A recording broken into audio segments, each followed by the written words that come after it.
Previously on the Rod Pedersen Show. To the comments when I said that I would, if I owned a team or was the GM of a team, I would be doing exactly what Barry Trotz is doing, hiring serial winners. It's pretty simple. We don't have time for you to figure this out. So I'm hiring people that have been there before and know how to do it. It ain't that hard. Jeff, the Stamps fan, writes it and says, but there's something to be said about developing and nurturing coaches, too. That's how you make the game and league better. Sure, my job is to win. I want to win. End of story. So if other teams want to be a development, you go right ahead. We're here to win. I'll guarantee you my team would win. And the thing with Barry Trotz, so he's got Andrew Burnett in there as his head coach. Bruno got his first head coaching job with the Florida Panthers, and they won a President's Trophy, but they lost in round 2. He got thrown overboard by the Panthers. So that's not to say he doesn't know how to coach, but he learned from that, right? And I think that he is, well, Trotzy said he wants it as players, but I would think that he wants it as coaches as well. So, again, that's my thing. Not every team maybe feels it that way. And to be honest, I don't think every team does see it that way, but that's how I see it. Get ready for the Rod Pedersen Show.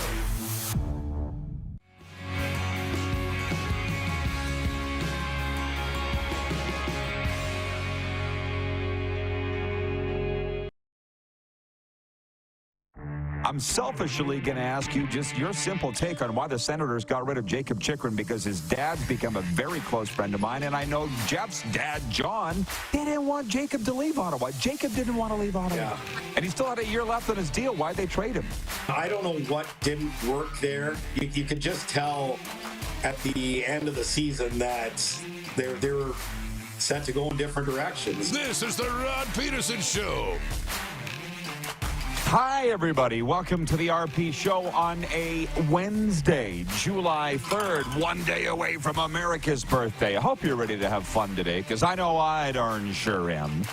I'm at the beautiful Golden Ticket Sports Center in Moose Jaw. Moose is in Toronto. Let's bring him in now. Our guests today are the CFL on TSN's Paul LaPolice.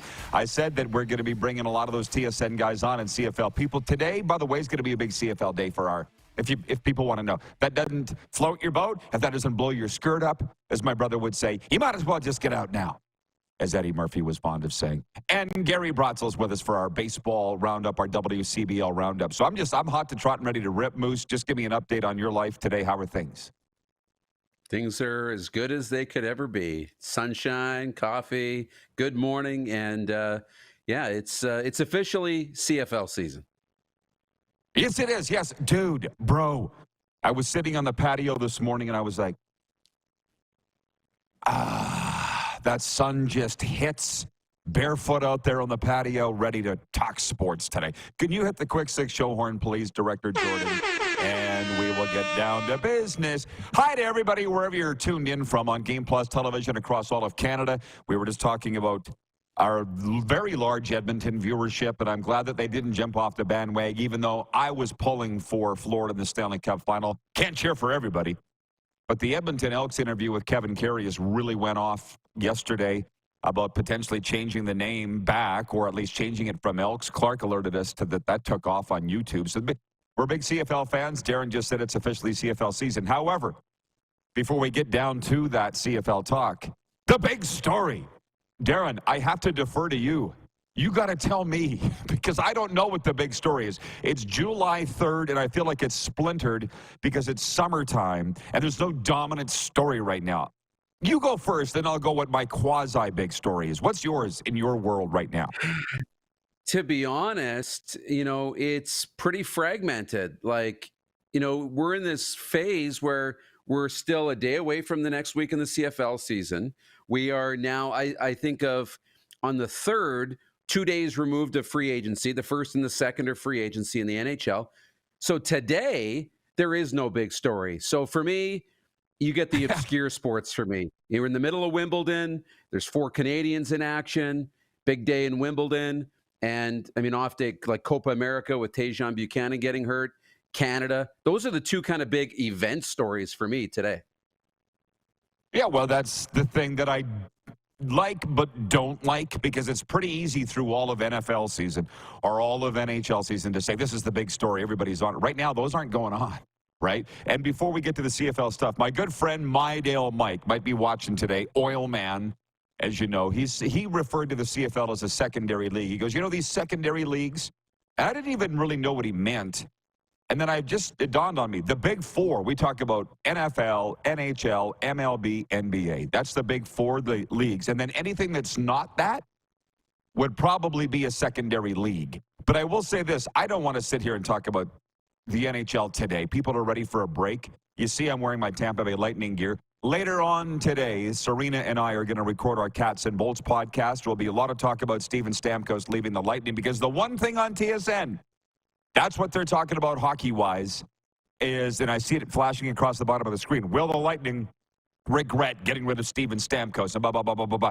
But that's like an NFL thing where they invent things to talk about when nothing else is going on, and trust me, I get it. Hey, make your birthday unforgettable at the Golden Ticket Sports Center in Moose Jaw. Book your birthday party with us for a fun-filled celebration packed with sports, games, and endless excitement.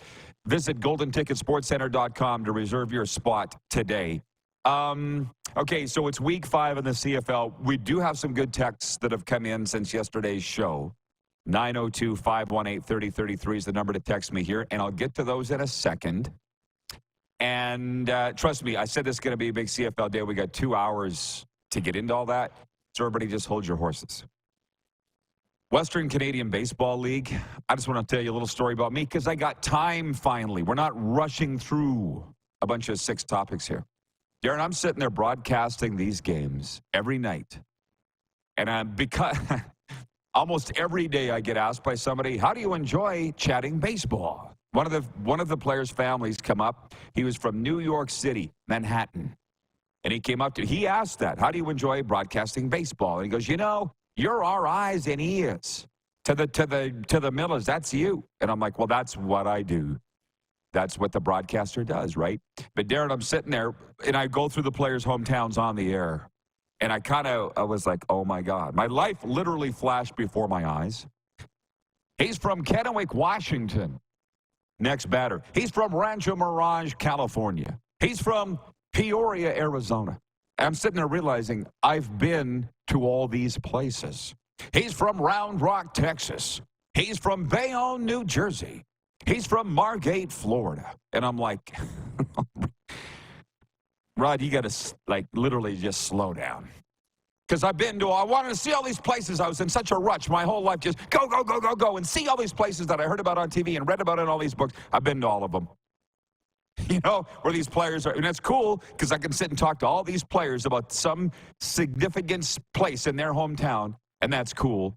But I just want to tell, and you know this, but I kind of got into this yesterday, and then I didn't finish it. I was sitting with my bank, not my banker. I was at my bank with one of my financial planners, and she just said, what's your goal? And I said, well, you know what I would like to do is live in Florida for 9 months and cover the Panthers and the Lightning, and then be in Canada in the summer for 3 months and do baseball. And she was like, that sounds so amazing. I'm like, it is amazing. It's so good. But that's where we're at right now. And if we can mix some CFL into it, that's just what I want to say about the baseball. Are you going to be catching any Blue Jays by the end of the week? We talked about that a little bit yesterday, but are you? I think so. I hope so. I got to look at their schedule a little closer here, but I know next week, towards the end of next week, I'm back at the ballpark. But I don't think I have any schedule this week. Well, I was reading an article from the USA Today, which I've been subscribing to for years. I just love the newspaper. And it was a halfway point, basically, checkup on MLB. Who are the winners? Who are the losers? Who's the MVP? Who is the up-and-comers? And the one story in there was, who's the biggest disappointment? Guess who? Your Toronto Blue Jays. I'm like, yeah, thanks. As if the world didn't know. It's in the USA Today. And then it said it's going to be interesting to see who gets fired. And I'm like, I get it. Been there. It's that Walking Dead. You think you probably might get fired, but you got to finish out the season, whether you're the manager, the general manager, the broadcaster, because believe me, this Blue Jays regime's fired a lot of broadcasters too, pointed the finger at everybody. Let's see if they get the finger pointed at themselves. Okay. You all came here to talk about the CFL today. I said it was going to be a big CFL day. Let me just simply say this. Our poll question is, what is Canada's game of the week? because I don't think it's a slam dunk winner. Thursday night, Toronto at Saskatchewan. Friday night, Ottawa at Winnipeg. Saturday, Calgary at Montreal in a rematch of the 2008 Grey Cup. And Sunday, BC at Hamilton. And Darren, I'll go first and say Argos, Saskatchewan. That's the battle of my two childhood teams that I love the most. Toronto Sask. I love that Argos uniform. That's my game of the week. I could be talked into some others, though. What's yours? That's mine too. And you'll see throughout the year when we do this, I feel like I have to put this disclaimer on this. You know, we are both from the rectangle. I think people know that, that watch this show. And often our viewers vote the Saskatchewan game, no matter who they're playing, as the game of the week. And I like to almost, I rarely pick them as the game of the week because I think there's always some really interesting matchups. And I'm trying to be very, level-headed and non-biased about it, and I do a pretty good job. But this week, I think it is the Riders and Argos for what you mentioned. The Argos continuing to play well without Chad Kelly and Cameron Dukes being the next guy. And then all the questions around, it sounds very catastrophic, but at 3-0, the Riders' season hangs in the balance with this performance on Thursday. It's wild, but it's kind of true based on how, what happened last year. So it is the game of the week. As usual, people didn't understand what I was saying yesterday, and as usual, I don't care. I was talking to Joe, our sales manager, and he was like, you really got people fired up yesterday with that. If the Riders lose to the Argos, the season's over. And I said, well, if anybody knows Rider fans, it's me. And you didn't, but they still don't understand me. All I'm saying is if you can't beat Toronto with this backup quarterback, then you're done. And my phone's been blowing up from football saying, O'Day really botched this by not having a veteran backup for an aged Trevor Harris. You're not telling me anything I don't know, bro. Do I need to say it? We'll get to all the games, everybody, plus your comments, because there's some really good ones coming in. But I was reading the game notes this morning out on the deck, having my coffee, loving life. And all the numbers, Darren, just so you know, point to an Argos win. All the numbers do. Do you want to hear some of the game notes? Because I love it. They stick to my head. When I was the voice of the Riders for 20 seasons and the Pats for 20, sorry to say, I sit on the toilet too, everybody. I would go into the bathroom if it was on the road, in the hotel room or at home, and just read the game notes. Because they used to actually print them. Can you believe they would print them? You could actually touch them. And I would sit there and read them, and the interesting facts would just stick in my head. They would just stick there. And so I'm still doing it, but I'm reading it on digitally now. And Shea Pedersen is making his CFL debut. That's what the football people are saying is, how do you not have a veteran backup when you got an aged quarterback in Trevor Harris that you know is going to get hurt? Whatever. Quarterbacks making their Saskatchewan debut are 1-4. The last 5 quarterbacks that made their Saskatchewan starting debut were 1-4, and the one win was Trevor Harris, the vet. So think about that for a second. The Argos have won the last 4 straight games against Saskatchewan. That's probably the most meaningless stat, but I'm just throwing that out there. Cameron Dukes, Darren, is making his 6th start, and he's 3-2 as a starter for the Toronto Argonauts. You can't tell me that doesn't mean something. Just, what do you say? Experience is the thing you had just after you needed it? So those numbers, what does that mean to you? Anything? Those are some key ones, I think. They stand out for sure. On the flip side, I will say this about, Shea Pedersen and a youngish quarterback getting his debut, starting for the Riders. The team made a decision to go with him. They had options to have veteran backups, right? Who was behind him? Was it Antonio Pipkin was on the roster? I'm trying to think of who the short yardage quarterback was. And Mason Fine. They had Mason Fine. Jake Dolagala wasn't retained. So they had options of guys who had experience, not necessarily a wealth of starting experience or a wealth of success starting, like a Trevor Harris or some of these other veteran quarterbacks, but guys with experience. And they decided to go with Shea Patterson for whatever reason, between Corey Mace, Mark Mueller, and Jeremy O'Day. They've seen something in him that they believe in. So that adds more pressure to what's going to happen Thursday night. But, they believe in the guy over a veteran. But I think you got to see something on Thursday to give you hope for the rest of the season. Doesn't have to be a win, but he needs to play well. I was just going to say, what are you getting at? All that's saying is it was a major gamble not to bring in a veteran backup. So that's where your road ended, right? So We'll see. That puts even more importance on this. Another interesting stat is the Saskatchewan Roughriders have the best red zone efficiency in the CFL so far this year, and that includes with Shea Patterson at quarterback mop-up duty last game where he took over in the second quarter. And I put that on Mark Mueller, the offensive coordinator. I really do. Trust me, we're going to get to the other games as well. And if I had if 1A is Canada's game of the week for me, 1B would certainly be Ottawa at Winnipeg on Friday Night Football, and we'll get to that. I just want to dip in on some of the comments here. BW in Edmonton writes in, he says, it's very wet in the capital of Alberta, Edmonton. Last night, I was talking to a farmer. I've just gotten to know him here in Moose Jaw, and we've gotten along famously. We got close fast. You know how that happens, Darren? And I said, man, is it wet? Wow, this got to be one of the wettest wettest summers in a long time. And he goes, well, as the farmers do.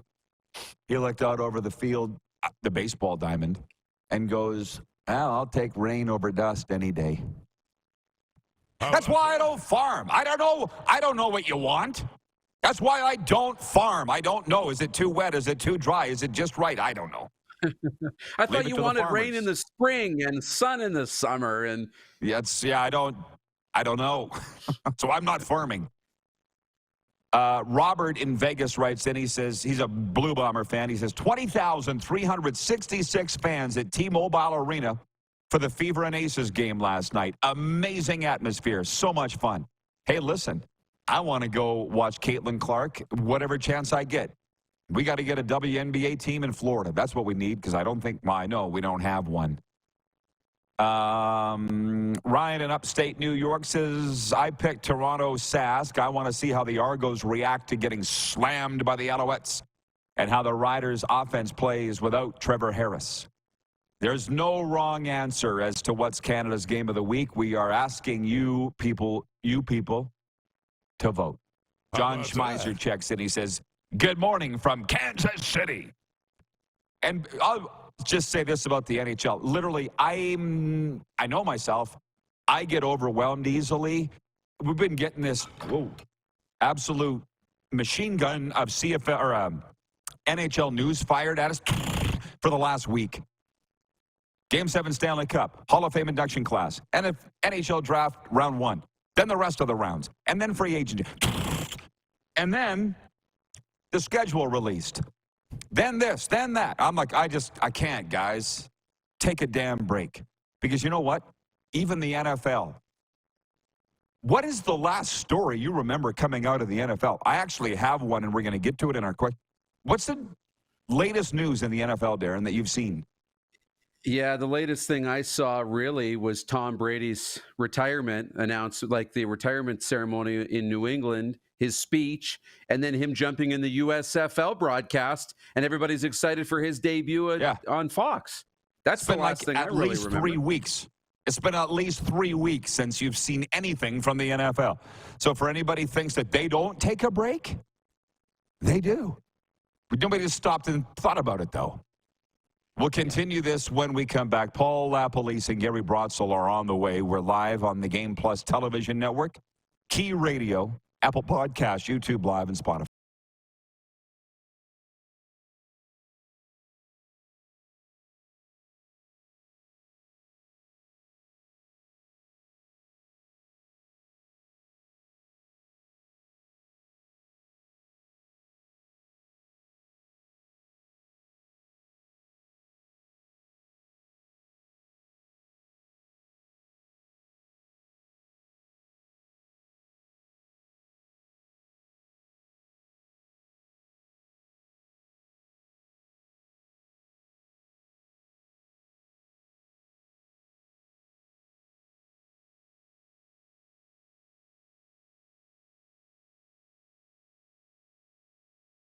They're all capable of doing more. More speed, more reps, more commitment to getting every detail perfect. And that's why it's important we never miss a donation appointment. Blood and plasma donors are needed every day in Canada to support thousands of patients that rely on Canada's lifeline. We're asking you to join the Hockey Gives Blood Partners for Life team. Join today by downloading the Give Blood app or book online at blood.ca/HGB.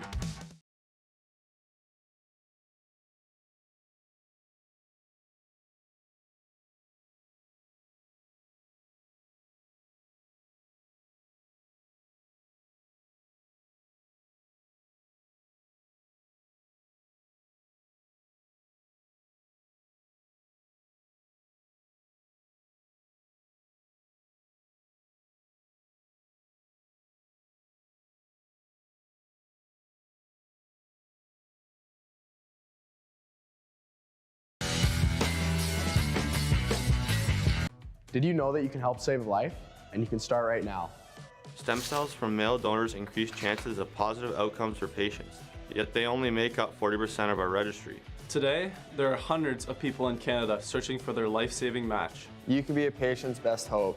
Be a hero by registering with Canadian Blood Services Stem Cell Registry now. The 80s Club, live in Moose Jaw.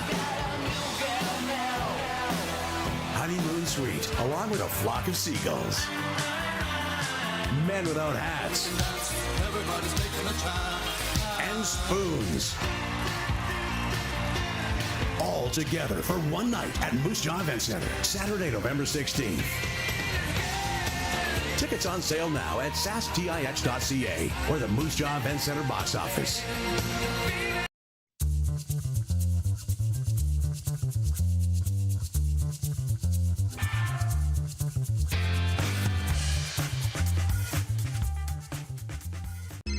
Text 902-518-3033.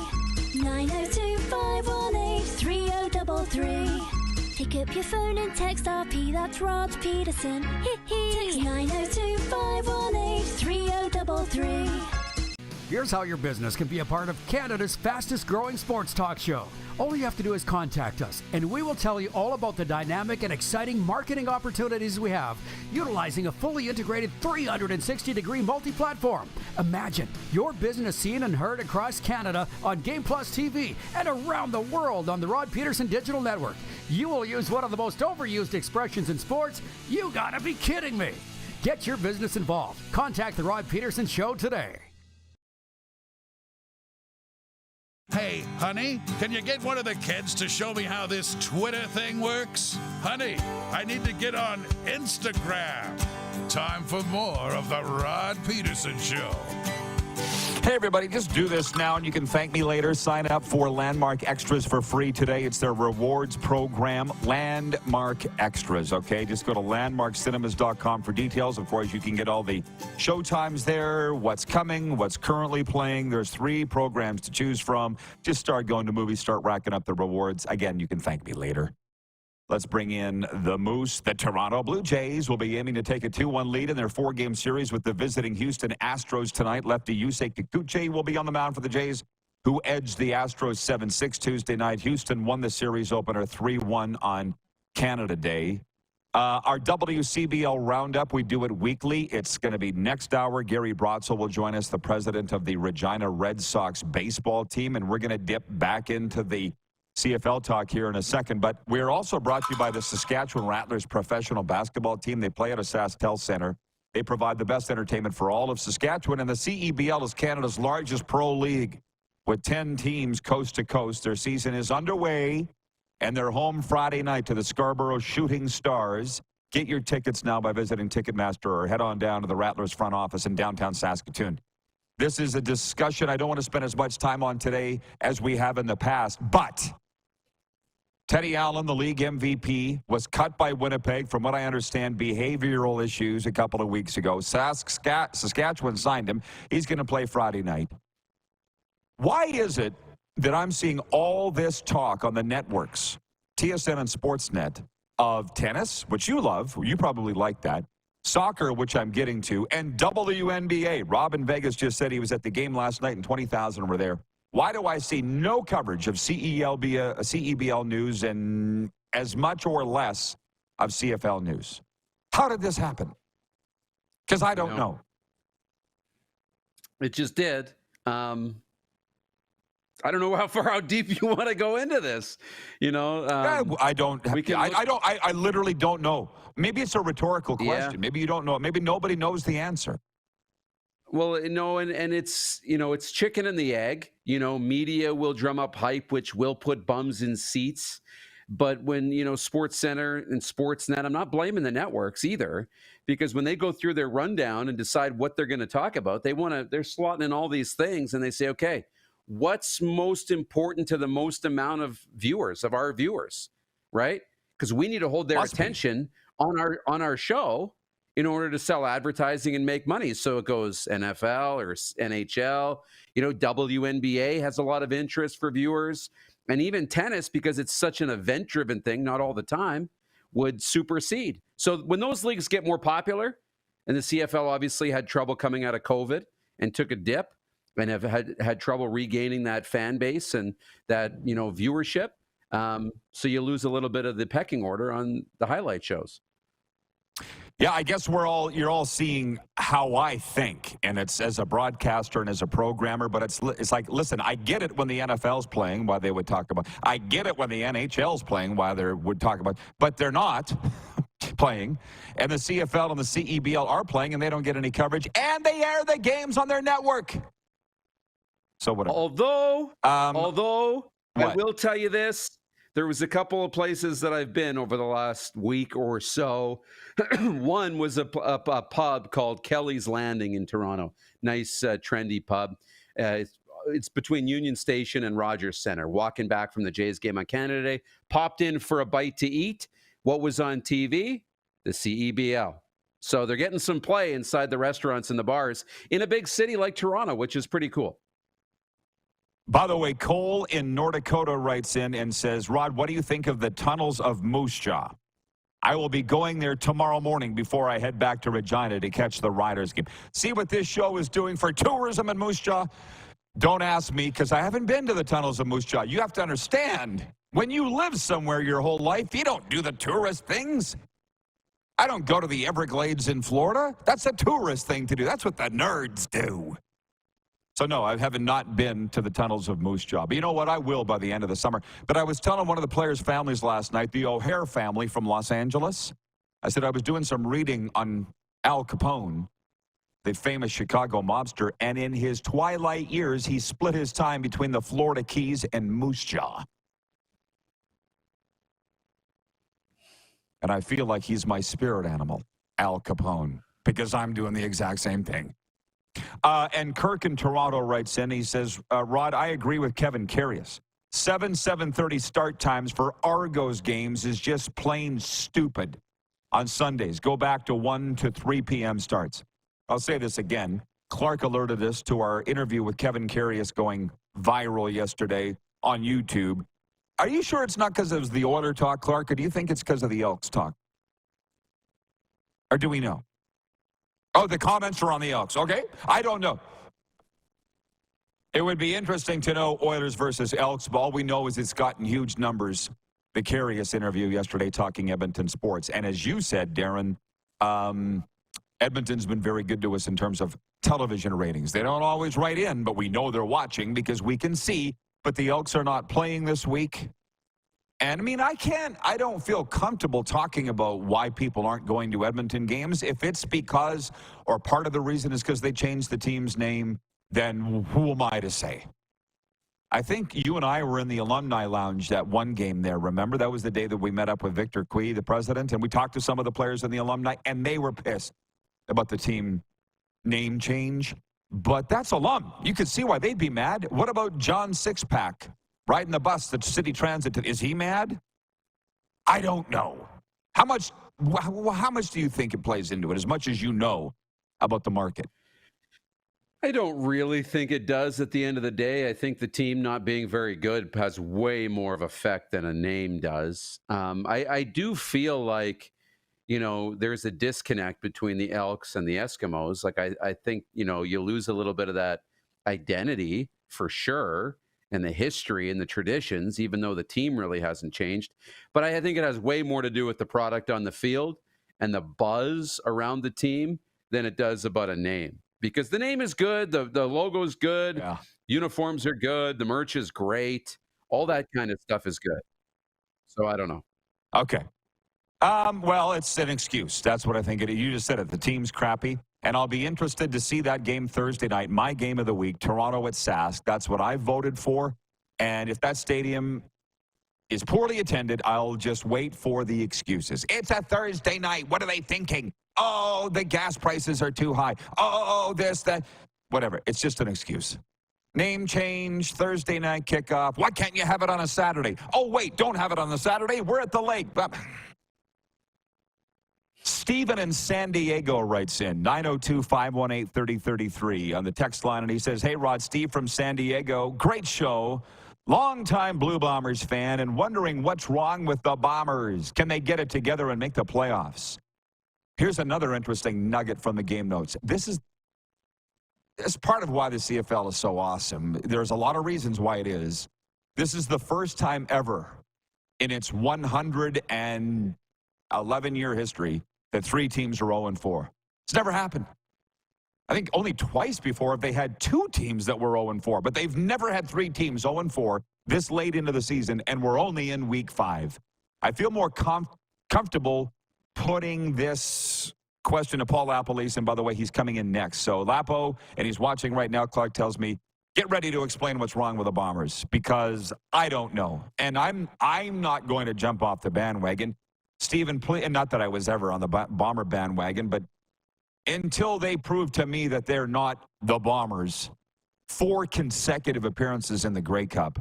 There's been personnel changes, yes. Jamarcus Hardrick gone, Jackson Jeffcoat gone, Dalton Schoen hurt, Big Hill's missed time. And by the way, don't get your news from Instagram, Darren. Here's a public service announcement. Don't get your news from Instagram, because I saw a meme yesterday that said Zach Collaros is gone for the season.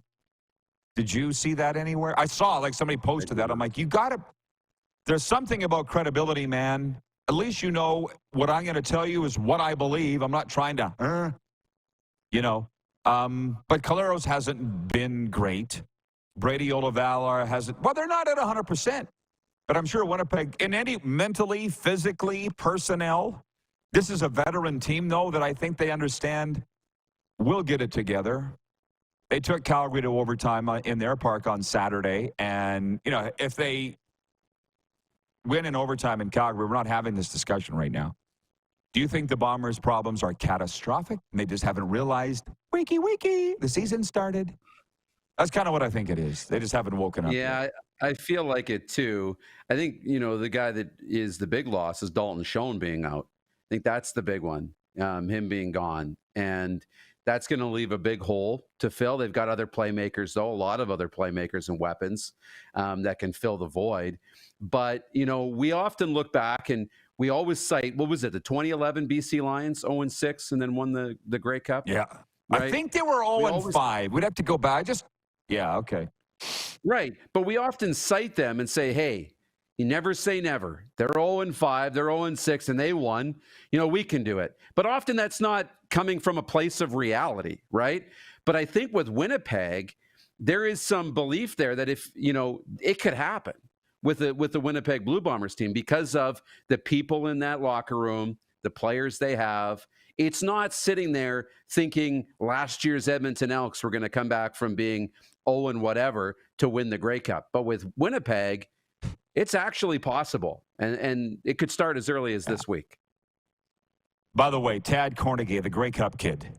I'm sure the Lions were 0-5. They signed Tad Cornegay and Arlen Bruce. Sorry for the bad memory, Lapo. They went on to win the Grey Cup and beat Winnipeg in it. But I just texted Tad the other day because look at this. I saw this license plate here in Moose Jaw, and I took a picture of it. Read that, Darren. Read it. Tad fail. I know it's gone now. Tad fail. It's a Saskatchewan plate. I took a picture of it and texted it to Tad. Hey, they haven't forgotten you, Tad. How about that? So that's the one thing. When you are with a championship team, those friendships last forever. And so that's great that you said. How nice is it to be a part of infamy, CFL lore? Hey, the 2011 BC Lions, right? People will talk about them forever. They're almost like the 72 Dolphins, for God's sakes. Okay, Moose, I'll see you on hour 2. See you then. Get all your CFL questions ready because Paul LaPolice of the CFL on TSN joins us next. We are live on the Game Plus television network across all of Canada and 31 U.S. states. On the radio in Atlanta, WQEE, Apple Podcasts, Spotify.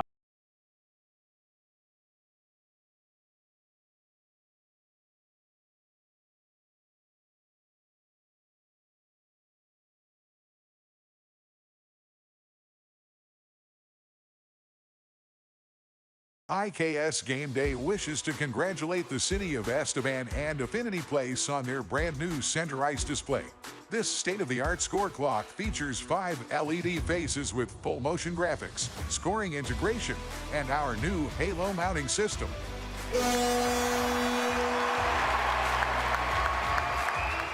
If it's time for an upgrade, let us show you how to deliver the best fan experience. You can find us at IKSGameDay.com.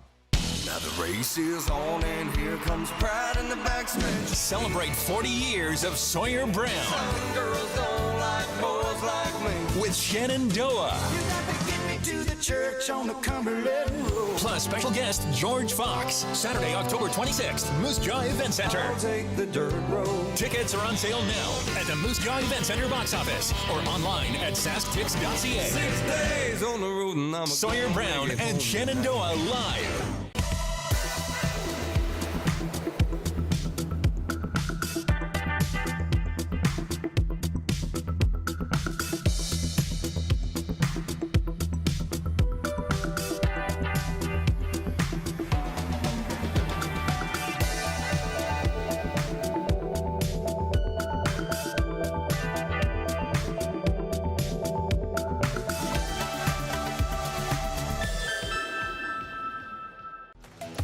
The live sports experience is changing.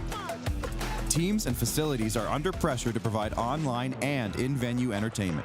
IKS Live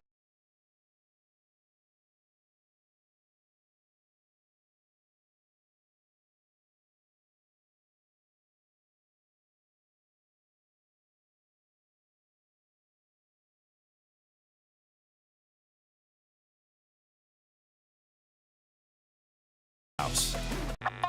Does this look familiar?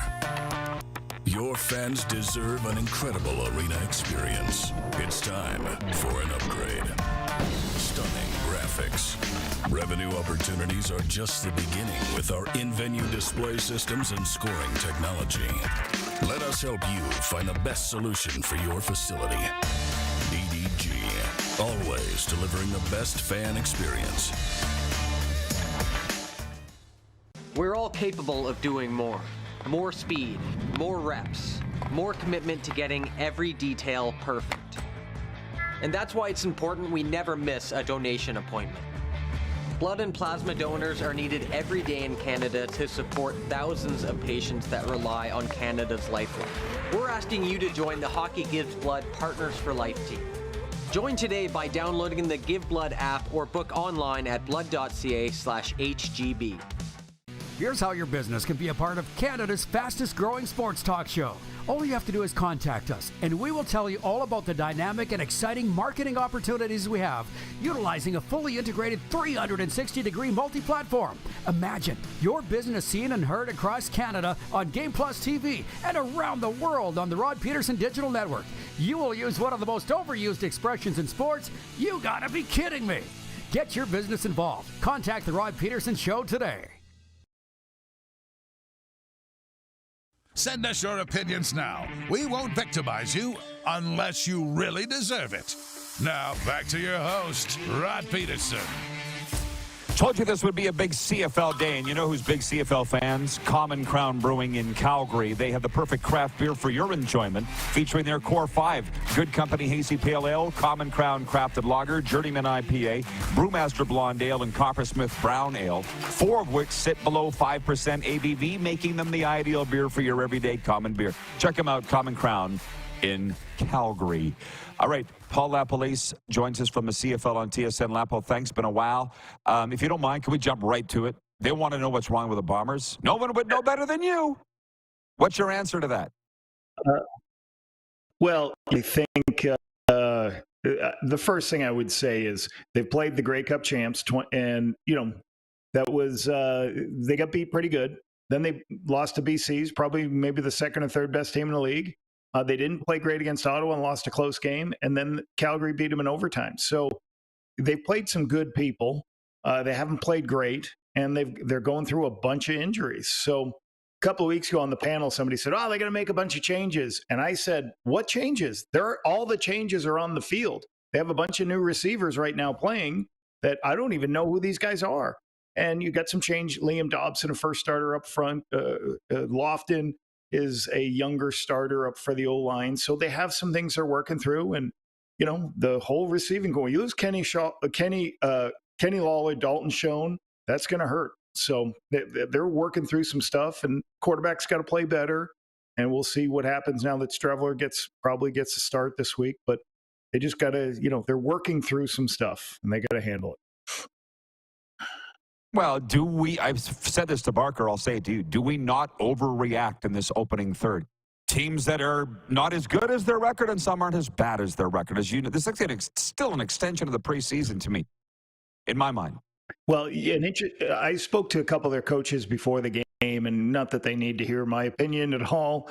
I trust Osh knows what he's doing from a consistency standpoint of telling the players, this is what you got to do to win the game. This is what you got to do better, trying to be as consistent as you can with the players.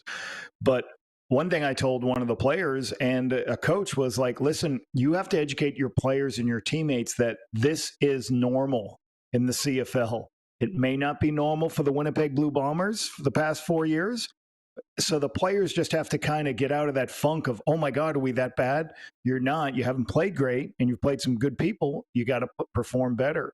So I think there's probably maybe a little culture shock over there. That team has lost, Rod, one game every year. They at home, they've been 8-1 for the past 4 straight years. Unheard of. So they're kind of going through some stuff other teams will go through. Maybe not 4 losses in a row, but they're going through some things that they've got to, buckle down, play some younger players, and find ways to win. I could talk about them all day, but Friday's game, Ottawa at Winnipeg, you're sitting there in Ottawa. I had AJ Jakubic on yesterday. I said, are the Red Blacks back? And he goes, I can't say just yet that they're back. But they got a pretty exciting young quarterback in Drew Brown. What do you think of this guy? Well, I think a couple of weeks ago when I watched all Drew's passes against Winnipeg, I thought he did a really good job distributing the football. And I thought, when he didn't take a lot of shots downfield because there weren't a lot of shot opportunities downfield.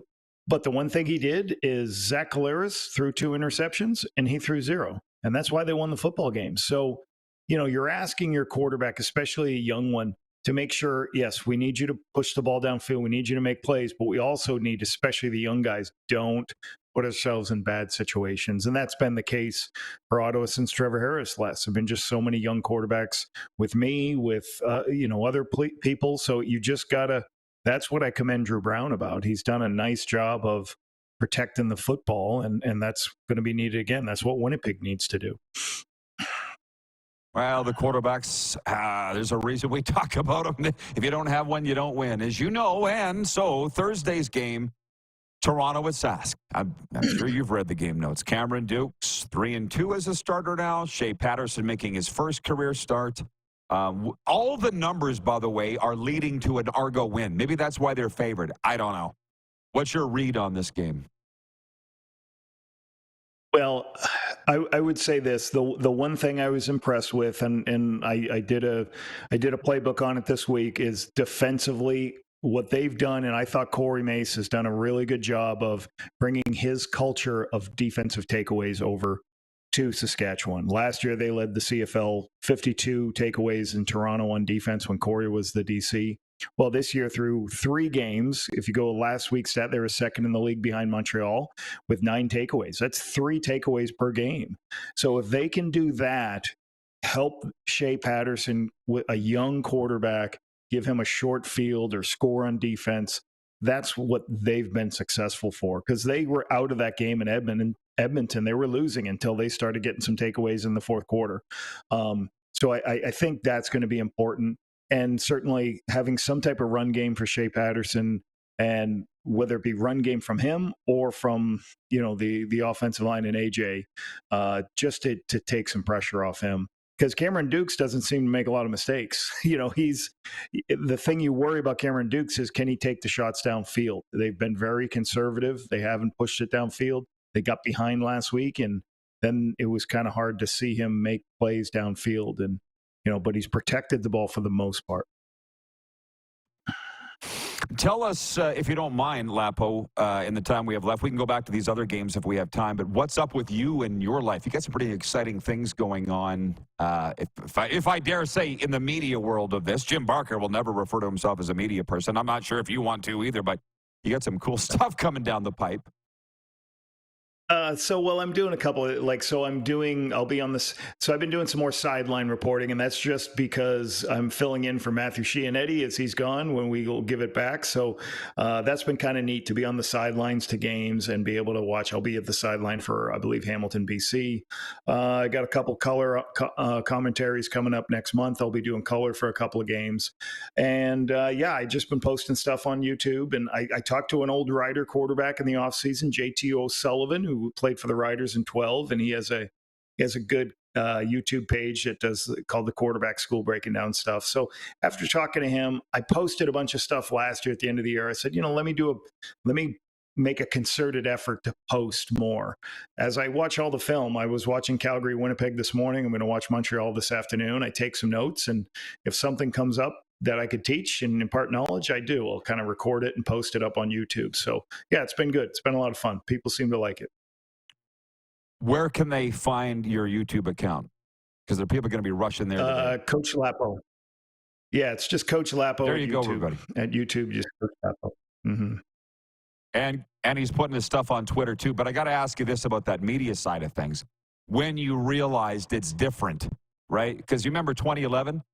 You guys went up against those BC Lions in the Grey Cup, and I predicted a double-digit Lions win. You shook my hand the day before the game. I thought you were going to rip my arm off. You were so mad. You probably don't even remember. And I'm like, Lapo, I got to make a prediction, Lapo. And now you don't remember? It's bothered me ever since. Now, what? Don't worry about it, buddy. I know it's your job. You got a job, I got a job. When did you realize that the media side ain't all peaches and gravy sometimes? Well, the one thing I think, and I did it for 3 or 4 years, 10 years ago, I think sometimes the coaches or everybody in the league has to have an understanding. Without a media, we don't have a league. And we want more people covering our teams. We want more people talking about the teams. That's what good media is. I heard one story one time, a coach had said, "Oh, this league is great. This game is great if you only played it in like an empty stadium where you didn't have to deal with all the other stuff." And I'm like, "Whoa, how fun is that? That's terrible. And you're going to go bankrupt." So I think, you have to have an understanding that those two things work together. Like the onside punt thing everybody's talking about, that's been going all over the U.S. And some people, is it gimmicky, this or that? I don't know if it's gimmicky or not, but it keeps people talking about the Canadian Football League. So you need people talking about our league. We need more people breaking down our league, talking about it, and enjoying the great league we have. Yeah, can you be the bridge to that? Because Cortez is like that. I'm like, George, not only, he doesn't ever want to talk to anybody. He just wants to coach football. And I'm like, George, you've got so much to offer if you would do these interviews, but they just don't like doing it. So thank God we got people like you that do. Well, if you really don't like that part of the game, that's okay, but don't ever try to become a head coach. Don't ever try, that's part of your job as a head coach. And if you want to be a coordinator or position coach, you'll have very limited dealing with the media, which it might be right up your alley, but don't go to the session of a general manager or head coach and say, well, that's part of your job. You have to be part of the media. It's part of your selling your organization and your league. Yeah, no kidding. Lapo, a wonderful chat. Can't wait till we do it again. Enjoy the games. Okay, Rod. Great seeing you. Great thing. Have a good summer in Saskatchewan for you. Looking forward to. Thank you, pal. I'm looking forward to. We I are. hear you doing a lot of radio stuff. That's good. All the baseball stuff is great. Yeah, it's fantastic. Yeah, it's good. It's good stuff. Paul LaPolice for the CFL on TSN. We'll be right back with a sports update and viewer takeover. We are live on the Game Plus television network, WQEE Radio, Apple Podcasts, YouTube Live, and Spotify.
We're all capable of doing more. More speed, more reps, more commitment to getting every detail perfect. And that's why it's important we never miss a donation appointment.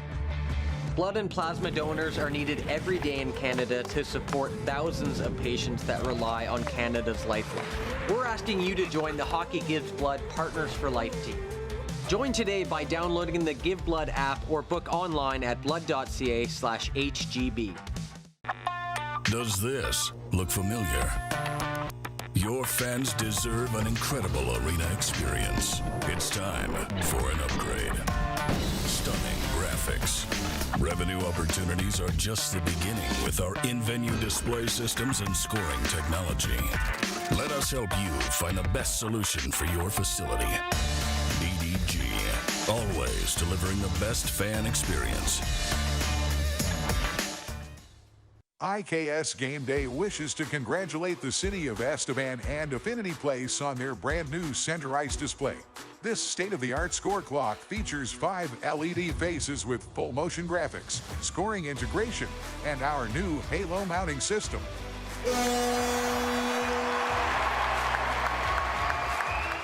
If it's time for an upgrade, let us show you how to deliver the best fan experience. You can find us at iksgameday.com. The live sports experience is changing. Teams and facilities are under pressure to provide online and in-venue entertainment. IKS Live has the right team to deliver. We provide service across North America and produce the best fan experience in the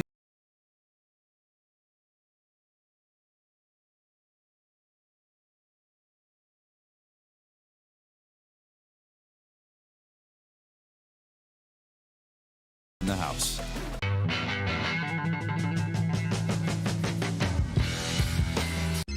Text 902-518-3033.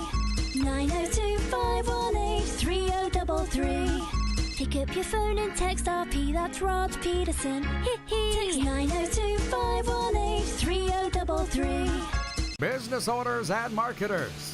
Okay, we know you think we're pretty cool. That's why we want you to share in the coolness factor. Partner with the Rod Pedersen Show and market your business every weekday to sports lovers just like yourself. Take advantage of our many cost-effective commercial and promotional opportunities.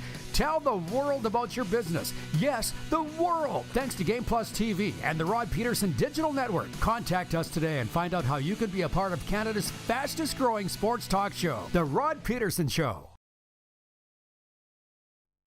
I'm selfishly going to ask you just your simple take on why the Senators got rid of Jacob Chychrun, because his dad's become a very close friend of mine, and I know Jeff's dad, John, they didn't want Jacob to leave Ottawa. Jacob didn't want to leave Ottawa. Yeah. And he still had a year left on his deal. Why'd they trade him? I don't know what didn't work there. You could just tell at the end of the season that they were set to go in different directions. This is the Rod Pedersen Show.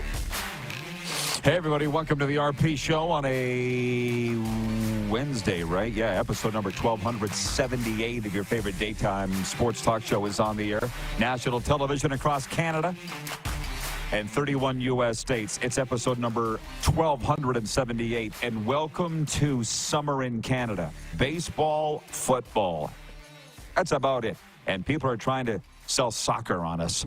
Let's bring the Moose in. I'm enjoying the CFL stories. Everybody is. Darren, let me just say this, because it is Canada. It's July. The Blue Jays and Astros continue a 4-game series tonight at Rogers Centre. After losing the opener 3-1, the Jays posted a 7-6 win Tuesday night. Lefty Yusei Kikuchi starts for the Jays tonight. Winnipeg Blue Bombers quarterback Zach Caleros missed practice on Tuesday with what the team describes as a thorax injury. I don't even know what that is. The two-time CFL MVP was hurt in Saturday's loss in Calgary. Bombers host Ottawa Friday. Do you know what a thorax is? No. Not off the top of my head. Are they trying to bamboozle us prairie bumpkins? It's the area of the body between the neck and the abdomen. Well, that's a pretty big... That's a big... A thorax. I've never heard of that. They're inventing body parts out there in Winnipeg today. Just say upper body. Exactly. Oh, come on. A thorax. Never heard of it before. I remember one time one of the Rough Riders was diagnosed with an oblique strain. And I remember Daryl Davis was covering the team for the Regina Leader Post. And he says, I'm sorry, what's an oblique strain? Back when they used to write the notes, what's the oblique strain? And the coach goes, don't worry, Daryl, you don't have one. Put-a-bum. Back when we used to have fun back and forth. I don't know if they still do or not. I'm not sure. But this is the one thing that I realized. And again, it's summertime, and we'll be talking CFL. We said today would be a big CFL day, and don't let me get out of here without making our picks. Brent in Wellington, Florida writes in and says, wasn't that a Disney character? A thorax? I don't know. Reg in Winnipeg says thorax means chest. Oh, okay. Apparently everybody in Winnipeg knows what a thorax is. I didn't. Jeff in the Zone writes and he says, hey, Rod, are you going to the Rider game tomorrow? Have you been to one yet this year? How about no? I got plans. Oh, no. Probably will be watching, but I have to do an interview on the Florida Panthers. I said this was going to be a big CFL day today. Don't derail us, y'all. Can I say this one thing about baseball? Their players are big humans. You been around baseball players? You were at that Joe Carter event last week. Yeah. What did you take away how big those guys are? Huge. The baseball players are big. Right. And yeah. Oh yeah. I've seen that. And, you know, I've been around the Western, the the college baseball, the summer college baseball here and out in Western Canada too. Yeah. Big athletes for sure, especially the pitchers, tall. They're big humans. Yeah. Well, it's funny about Carlos in Indianapolis writes, and he says, come for the sports talk, stay for the medical lesson, right? Here's the thing. People think that football players are gigantic, but they're not all. Look at the little wide receivers. They're like 110 pounds. And when they're populating the airplane, when we're traveling on a charter, they used to put a lineman, receiver, right? Linebacker, DB, or D lineman, D, whatever. They would space them by the weight. So the football players are everything from 110 pounds to 350 pounds. But these ball players are all big sumbitches. I'll tell you that. I really enjoy them. They're on the road tonight to Weyburn. So, yeah, I got the night off here tonight. But back to that CFL thing. And for those that just showed up, here's what we talked about today. The big story, I said, what is it? Darren's term was everything's fragmented. We don't have the NFL playing. We don't have the NHL playing, and that's what the networks normally like to talk about. So now there's all different things. So we're dabbled a little bit on CFL Week 5. We dabbled a little bit on Steven Stamkos, and if anybody wants to know, that's what they're talking about in Canada. How will the Lightning fare without Steven Stamkos? Did they make a mistake, and will they regret getting rid of Steven Stamkos? And when does Nashville show up in Tampa Bay for the first time? What's his return? I mean, I didn't even stop to think. I was in Calgary 2 summers ago when Johnny Gaudreau left the Flames in free agency, and then a day later, Matthew Tkachuk left to go to Florida. And I never stopped to think about when the schedule came out. The fans were immediately looking to see when those guys were coming back so they could boo them. Just the way fans think. But I do remember, I don't think that way like the fans. And that's fine. That's what makes this show good, I think. We throw all topics on the table. But I remember that time in Calgary 2 summers ago. It was right around now, right? Free agency opened, right? And Johnny Gaudreau went to Columbus. It was like a day later that Tkachuk informed Brad Treliving that he was not going to re-sign when his contract was up in a year, so you might as well trade me now. That period felt like a month long. If anybody wants to know what it's like in Canada in an NHL market, in the cities, in Saskatchewan, it's not quite like this, but Winnipeg, Toronto, Montreal, that first 2 days of free agency is like that. And by the way, when you're in a crisis, I'm going to put on my recovery coach hat here, licensed grief, trauma, stress management. When you're in a crisis, the minutes tick away like hours or days. And that's what it felt like. Right? And here's the real odd thing about that. Who were the principals involved with the Flames at that point in time 2 years ago? Brad Treliving, Darryl Sutter, Jonathan Huberdeau. Well, he's still there, but Matthew Tkachuk, Johnny Gaudreau. The decision makers are all gone. It's all new guys in there, and nobody thinks about that. Nobody thinks about that. You can't. Yeah, well, you can't go back and think about it. You know, it's what's in the past. I mean, you do have to examine the past so you don't make the same mistakes moving forward. Like, I get that side of it for sure. Understand what we did wrong. That's not actually, yeah. I'm sorry, but that's not actually what I'm saying. And that's what Serena and I are going to talk about on the Cats and Bolts podcast this afternoon. This is why people love this show. Because nobody else talks about this and the media doesn't understand it. John Cooper on April 29th, I was sitting 30 feet from him. And he goes, Steven Stamkos belongs here. It was right after Game 5 and the Panthers had eliminated the Lightning in round 1. And the media asked Cooper if Stamkos would be back. Do you remember the quotes? Because I said them here. He says, he belongs here. I can't imagine this being a long conversation. John Cooper, not to be seen from since, and now Stamkos gone, offered an insulting contract by Julien Brisebois, and he's gone to Nashville. You know what that tells me? And again, this isn't the Cats and Bolts podcast. Serena and I will talk about this exact topic this afternoon. The coach and the GM are not on the same page, which, by the way, is the road to nowhere. That's Thelma and Louise grabbing each other's hands going off a cliff. Because in Florida, I will guarantee you, Bill Zito and Paul Maurice are lockstep. It sure looks that way, doesn't it? They're signing all their guys. Hey, can we live without Sam Reinhart? No, I don't think we can, Bill. Okay. Can we live without Ryan Lomberg? Can we live without Brandon Montour? Because I've been with organizations where the coach and the GM are in those meetings, because I've been in those meetings, and I've been with it where the GM calls the coach. Oh, by the way, we just traded so-and-so. Oh, thanks. When were you going to tell me you were shopping him? Like, that's the difference between winning and losing organizations. Yeah. Do people care? I think they should know this. They should. I mean, I think you have a pretty good idea who have the good relationships and who don't, like which teams do and which teams don't. You know, you always see the GM and the coach together. You see them, you know, when SportsCenter's showing B-roll, they're at, you know, doing things together, at the podium together. They have the same message, very complimentary, all these things, right? Harmony. And you know, the teams that don't have it, when you're getting different messages, you're only hearing from one guy, you're not hearing from both. There's a lot of different telltale signs. Do I think the audience, the public, the fans really care? You should, I think. But I don't know if they do. And I don't know if they completely understand those relationships. That's all that I'm saying. They probably don't, but what I'm telling you is this is how it goes on. And you weren't privy to the conversation last hour when I had Paul LaPolice on, now of the CFL on TSN. But, you know, he got so mad at me at the 2011 Grey Cup. He's coaching the Winnipeg Blue Bombers in the Grey Cup, and I picked his team to lose by double digits, which they did. And you know what it feels like, Darren, to make a bold prediction in the media and piss off the losing team, because you've done it too. And I'm sitting here now, I'm like, I just don't feel like, and be right about it.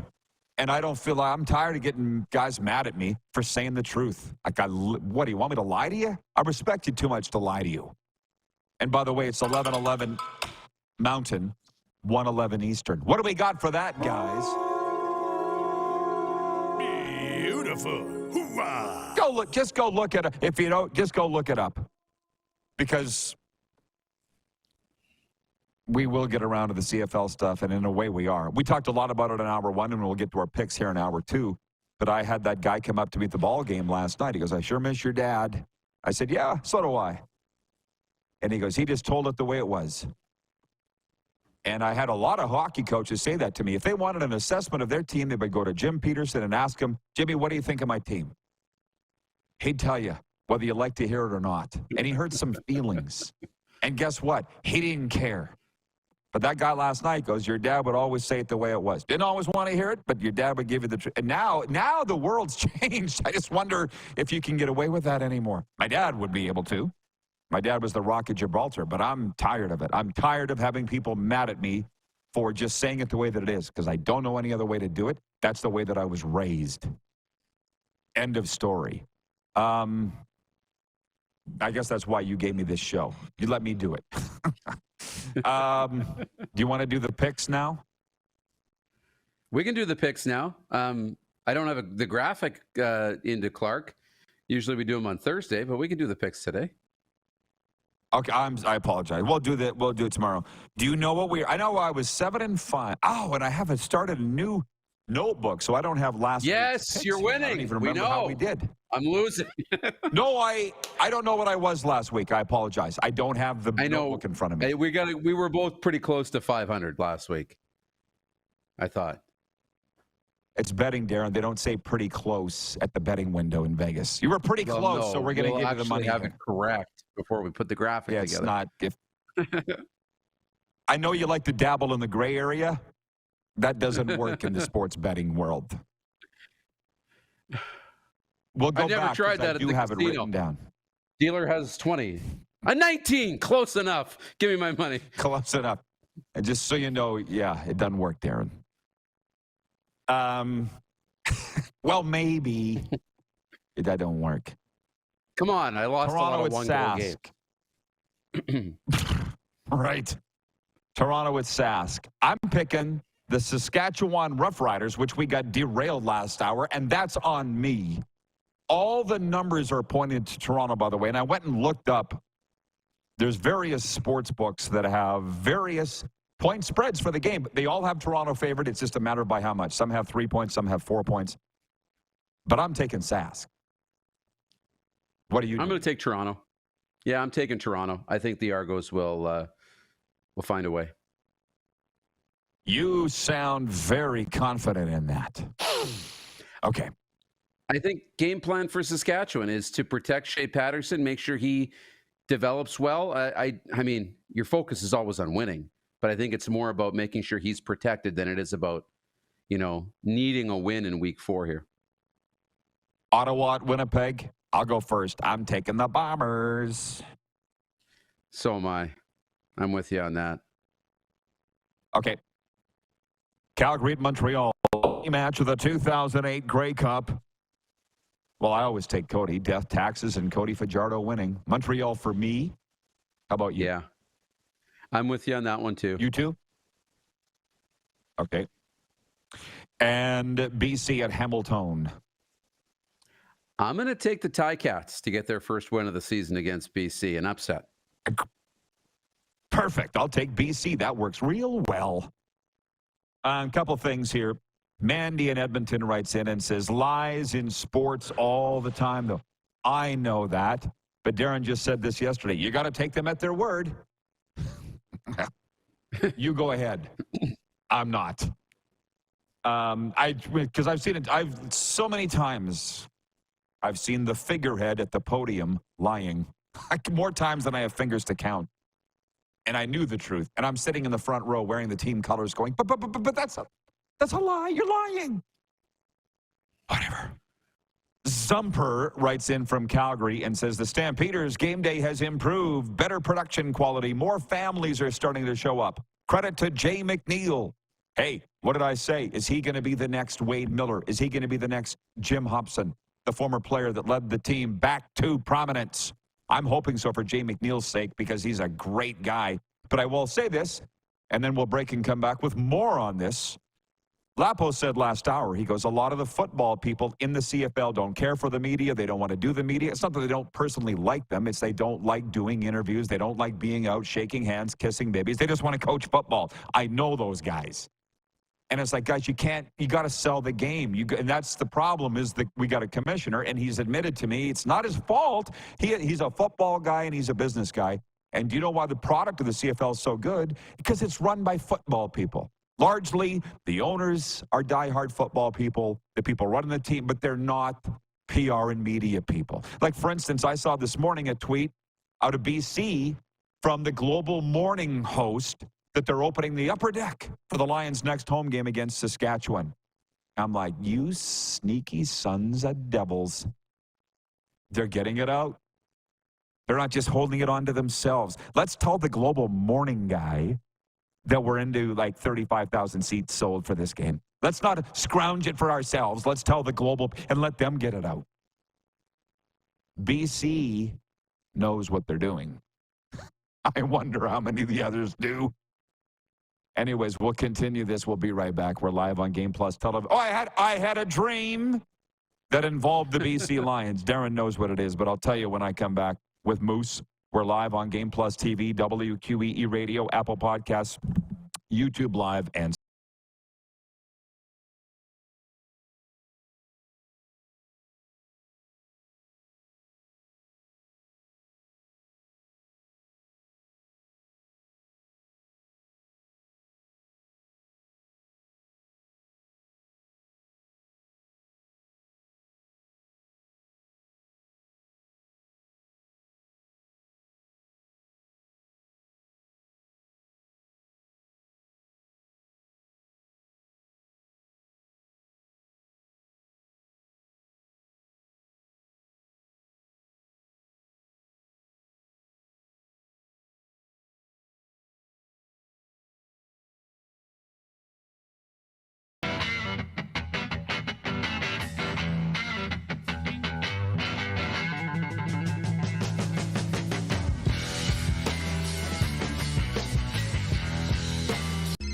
Text 902-518-3033.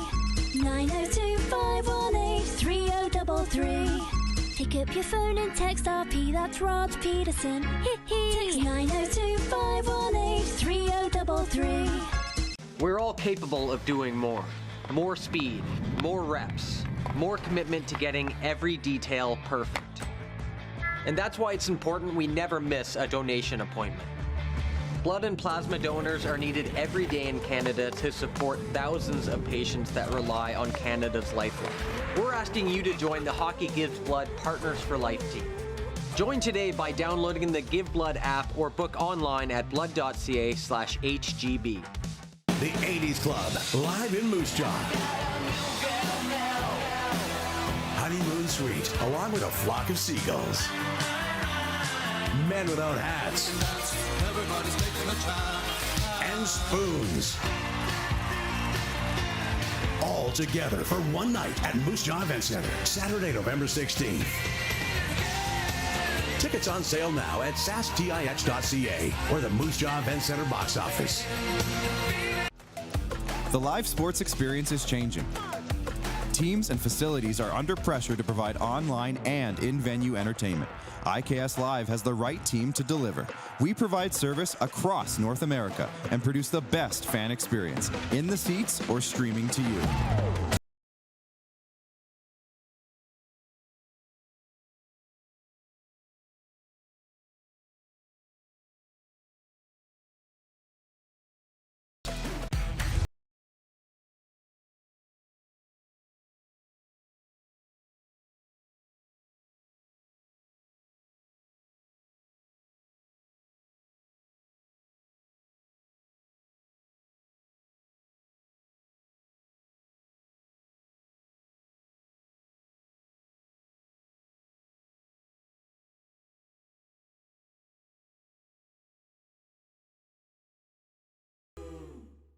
Here's how your business can be a part of Canada's fastest growing sports talk show. All you have to do is contact us, and we will tell you all about the dynamic and exciting marketing opportunities we have, utilizing a fully integrated 360-degree multi-platform. Imagine your business seen and heard across Canada on Game Plus TV and around the world on the Rod Pedersen Digital Network. You will use one of the most overused expressions in sports. You gotta be kidding me. Get your business involved. Contact the Rod Pedersen Show today. Send us your opinions now. We won't victimize you unless you really deserve it. Now, back to your host, Rod Pedersen. Hey, everybody. Welcome back to the RP Show on this Wednesday, episode number 1278. And if we haven't mentioned it, we haven't this hour. We can bring the Moose in. The Sask Rattlers pro basketball team plays at a SaskTel Center, offering the best entertainment for all of Saskatchewan. They just signed the reigning league MVP, Teddy Allen. They're home Friday night to the Scarborough Shooting Stars. Get your tickets at Ticketmaster or head on down to the Rattlers front office in downtown Saskatoon. I won't be there. We got a doubleheader here Friday night against the Swift Current 57s. The Millers against Swifty. By the way, so Darren, to Zach Collaros not practicing due to a thorax injury. We don't even know what the hell that is. We found out it's your chest. Jim Young, number 30, Dirty 30. Jim Young writing in from Armstrong, BC. The BC Lions, great. And he says, Rod, you got to pound that thorax like Tarzan.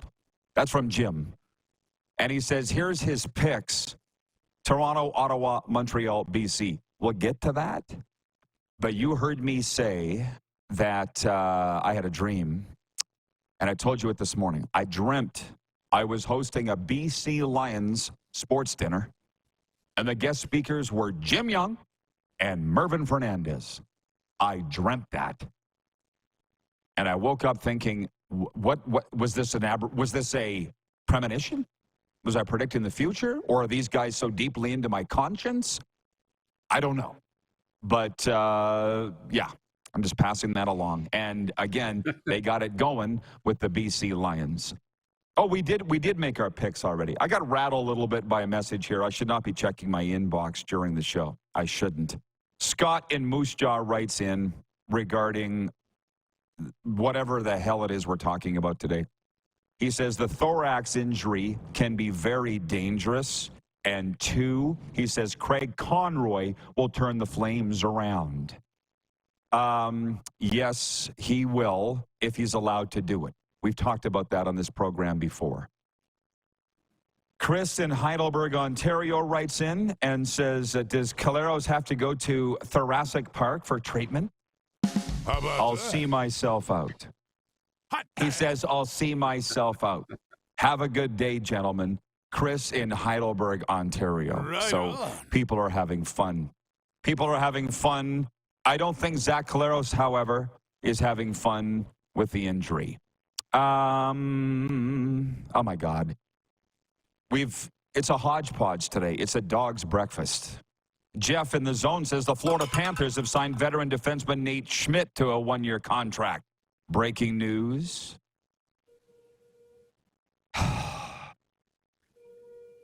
What a day. I know. What a day. But it's a good. What's that good sound deal. I hear like in the how, back? What's that? Is there a sound in the background of you, or is it me? I'm not sure. I mean, there's construction going on outside, the other side of the window. So maybe it's coming from me. Yeah, there is. If that's the sounds you're hearing. But the Nate Schmidt signing will be okay. I mean, depending on, it's all about the fit there. I want to go back. You talked about the Calgary Flames. Not that we want to turn this into a hockey show. But sure. I've been thinking about that since you brought up Gaudreau and Tkachuk. They were this close to the Edmonton Oilers, right? They were this close.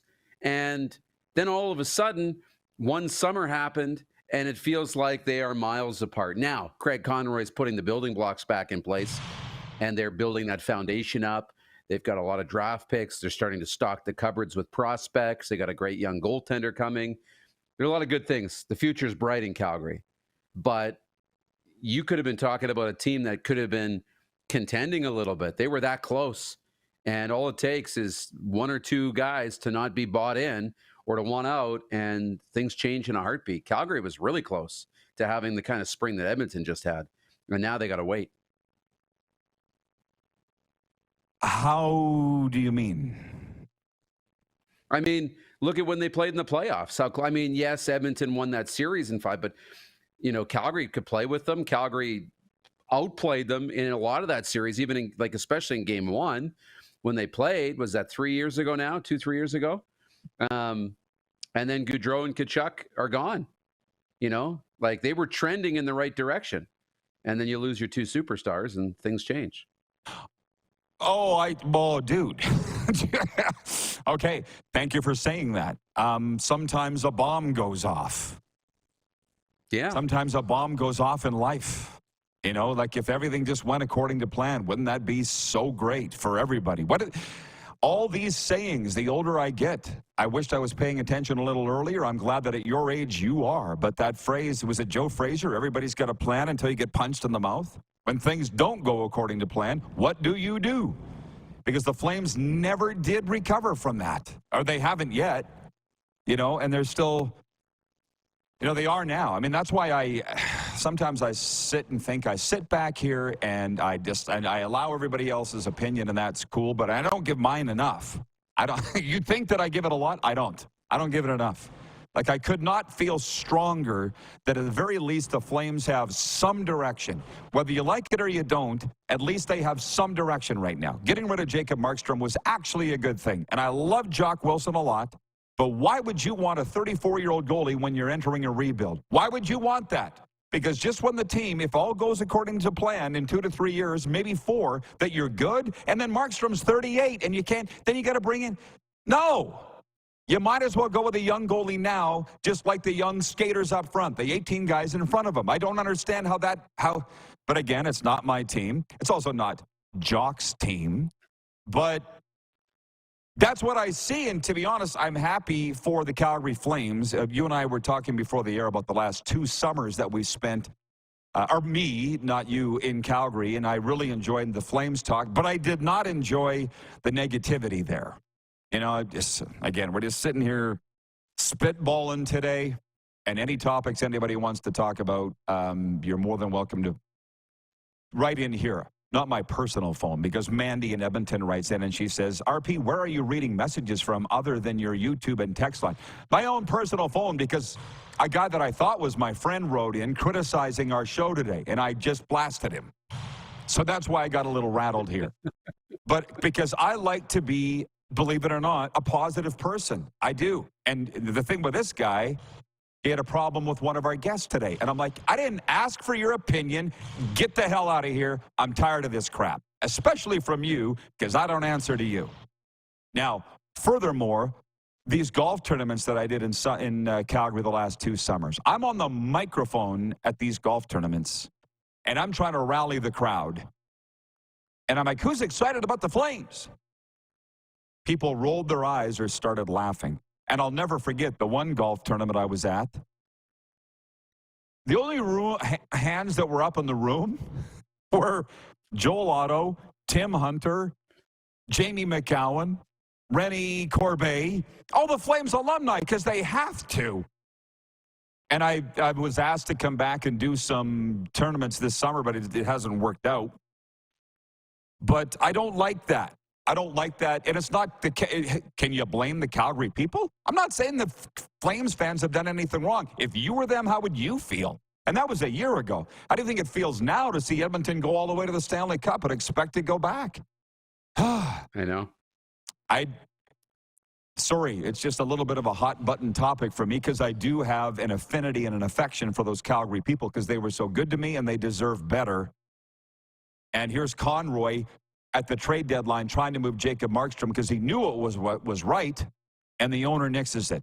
I wonder what changed now, by the way, that whoever blocked that trade in March okayed it now. I wonder what changed.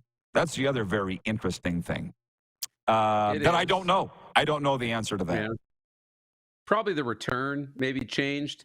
The other thing, the only thing I will say about Jock saying, go with an older goaltender, is you got a good young prospect in Dustin Wolf who's going to be your future. You maybe don't want to put him out with a young group where he's going to get shelled for 40 shots a night and 4 or 5 goals a night and completely ruin him before he gets a chance to be a starter. Unless, your goaltender is mentally tough enough and is going to be able to, understand the expectations and say, look, the plan is for you to get shelled here. Then you're going to get better. Then you're going to get better, and you're going to grow. But you got to know your guys, because some guys could fold after, having a couple of bad seasons. This is what hasn't changed in life. You're not going to get mentally tough until you do get shelled. And you're going to go one of 2 ways. It doesn't matter the sport. It doesn't matter the situation. I mean, I'll look at Cody Fajardo. To be perfectly honest with you, I think the younger that you can go through the adversity, the better off that you'll be. Like Cody Fajardo, when he was treated just terribly by the Saskatchewan Roughriders, he was not in a good mental state when he left after his final season with the team. But I told him, you will be better for this. And at age 28, 29, he rebounded way faster than I thought he would have and took Montreal to the Grey Cup and won it and was named the game MVP. Do you see what I'm saying? Throw Dustin Wolf in there, because if you believe in him and he does get shelled, he'll come back. What is he, 22, 23? Back-to-back top goalie in the American Hockey League? If not now, when? Like, the only criticism of him, and I'm not sure if you've seen him play live, he's not that tall, but neither is Juicy Soros, who just signed the huge extension in Nashville. You don't, for whatever reason, need to be 6'5" anymore. Look at Bob. He's 6'2", very average build for an NHL goaltender, but he's also 35, 36. I'd like to think we're not writing Dustin Wolf off at the age of 22 or whatever the hell he is. You know, he's got a lot of years left and a lot of years to grow with that organization. He does. You had something to say on that? No, he does, and that's why you have Dan Vladar, too. So you don't have to put Dustin Wolf out there and have him play every single night. They can split the load in the first year, and you can kind of ease him into it. I'm reading, Mandy's putting me in a good mood, and it's not anybody's fault but this guy, and we'll have words after this show because I'm just tired of it. But Mandy writes in and she says, Rod, are you going to the Stampede? Probably not. And I'll be real quick because Gary Brotzel's coming in next from the Red Sox in our weekly WCBL Round Up. Probably not. My brother, the Cowboy, told me 2 years ago when I told him I was going to Calgary Stampede because I always wanted to go. He's like, you won't like it. Don't go. It's a gong show. I'm like, but I'd really like to go. And by the way, he's a Cowboy. He's not anti-Calgary Stampede, but he's like, that's not your scene anymore. What do you know? And then I go, and he was right. It was a gong show. I'm not really excited to go back because it's not really my thing anymore. But Joe Madden from Joe Madden Sports, she's having a barbecue with Cowboys, dance hall and casino, and she's asked me and Serena to come down to her party. And as it turns out, Serena's not going to be here yet. I may go, but probably won't. And then I saw the Pride Day that they're having at the Stampede. I'm like, oh, this will go over great. I didn't even read the comments and the responses on that. I'm like, nice try, but oh boy, are you asking for it? Hey, I'm as inclusive as anybody, just like you, but holy smokes, man. Know your audience.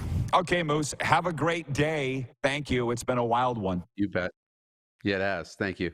Our WCBL Roundup coming next. Up next with the great Gary Brotzel. We're live on the Game Plus Television Network, WQEE Radio, Apple Podcasts, YouTube Live, and Spotify.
IKS Game Day wishes to congratulate the city of Esteban and Affinity Place on their brand new center ice display.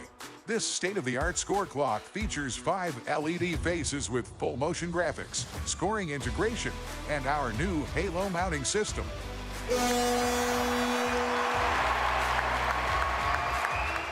If it's time for an upgrade, let us show you how to deliver the best fan experience. You can find us at IKSGameDay.com. The live sports experience is changing. Teams and facilities are under pressure to provide online and in-venue entertainment. IKS Live has the right team to deliver. We provide service across North America and produce the best fan experience, in the seats or streaming to you.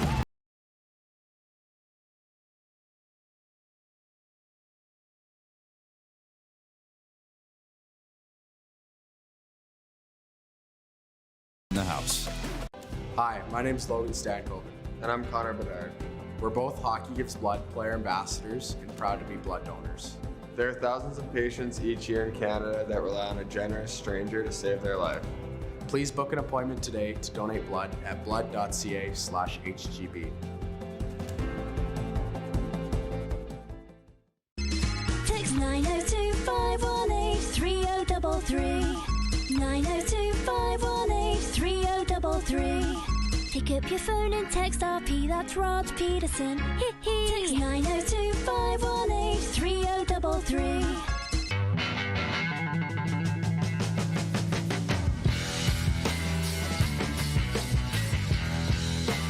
Here's how your business can be a part of Canada's fastest growing sports talk show. All you have to do is contact us, and we will tell you all about the dynamic and exciting marketing opportunities we have, utilizing a fully integrated 360-degree multi-platform. Imagine your business seen and heard across Canada on Game Plus TV and around the world on the Rod Pedersen Digital Network. You will use one of the most overused expressions in sports. You gotta be kidding me. Get your business involved. Contact the Rod Pedersen Show today. You got something to say? You want to add to the show? What are you waiting for? Don't just sit there. Say something. Now, back to the studio with Rod. Oh, man, are we getting a good lesson in humanity today? I can't wait for our post-show meeting, by the way, Clark. Let's make sure Darren's there on time. It's overtime. It's brought to you by our good friends at Overtime Hockey Lanes in Calgary, by the way. Are you thinking hockey? Now's the time you should be, by the way. You shouldn't learn to swim when you're drowning. You should learn to shoot and all the nuances in the summertime. That's what Bedard did. Worked for him. Overtime Hockey Lanes in Calgary, where skill and fun collide, 28th Street Northeast. Tell them Rod sent you.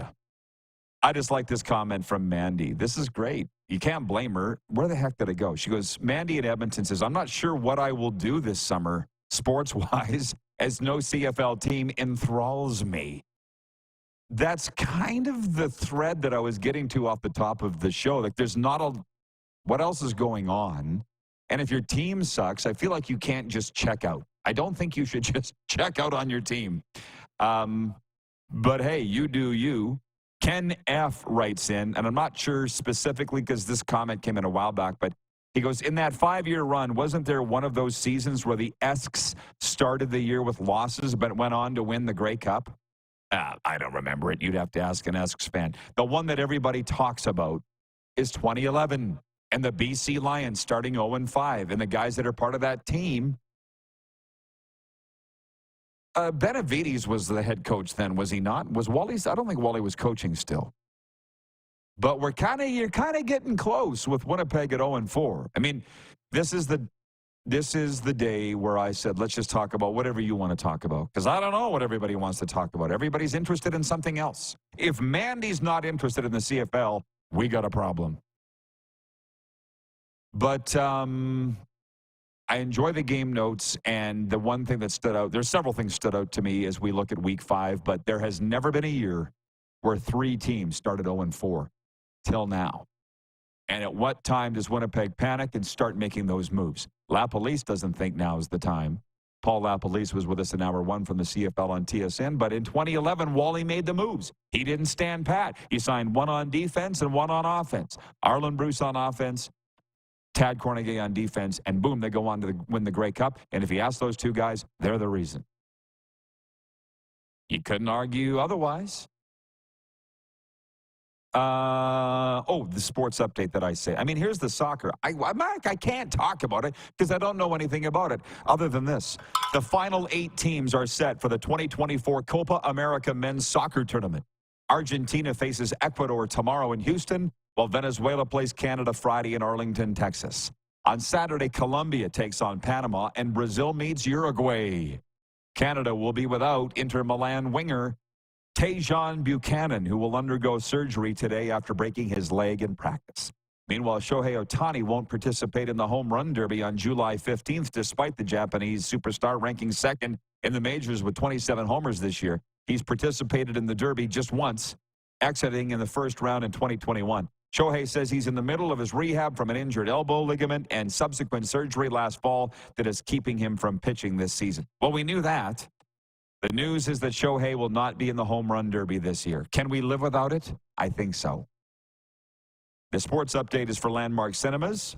Mondays are Seniors Day at Landmark Cinemas. Get more of the movies you love every Monday for less. Seniors enjoy 20% off the posted seniors admission price, and to sweeten the deal, receive 20% off their concession purchase too. So make Mondays your movie day because a great deal never gets old. Check your favorite Landmark Cinemas for showtimes and pricing. And we're also brought to you on the sports updates by EMJ Marketing. Connect with thought leaders and industry experts through EMJ Marketing Speaker Bureau, emjmarketing.com. We got about 3 minutes left here. Just dipping in. Wayne and Victoria, BC. Another great RP show, although I missed some of the show today. I had errands to run. That's not how you spell errands, Wayne, but thanks for trying. 902-518-3033. As we move closer to the weekend, we'll be talking more CFL football. We talked a ton today. Week 5 kicks off on Thursday. Toronto at Sask. Brady in Saskatoon writes in. He's a longtime supporter of ours. He says, hey, Rod, if Shea Patterson doesn't have a good game, the Riders are in for another downfall of a season until Trevor Harris makes his return. See, that's what I said yesterday. And people said some really mean things about me, and it hurt my feeling. Not. Brady goes on to say the Saskatchewan Rattlers are now a Teddy Buckets-led team, with their top player overseas for 6 weeks. Oh, I thought that was all hush-hush. Yeah, Teddy Buckets is now with the Saskatchewan Rattlers. And I really wonder, will these secondary leagues, if you don't mind me, Mighty L. Mike, attributing that phrase to you, they're never going to be mainstream. And what is it going to take where that we can spend the majority of the time on this show talking about it? It's an interesting time in sports right now in Canada. No NHL, free agency is largely over. The Blue Jays suck. CFL's going, and there's a certain segment of us that are interested in that, but a large segment that's not. What do you talk about on a daily basis? I should mention tonight, Blue Jays home to the Astros as I look at Sports on Tap. Doubleheader, Berries at Red Sox. Moose Jaw Millers are at Weyburn. Okotoks at Lethbridge. CEBL tonight. Calgary at Brampton. And Edmonton at Winnipeg. Get out if you can. We'll do this all tomorrow, noon Eastern, right here. Who has more fun than us?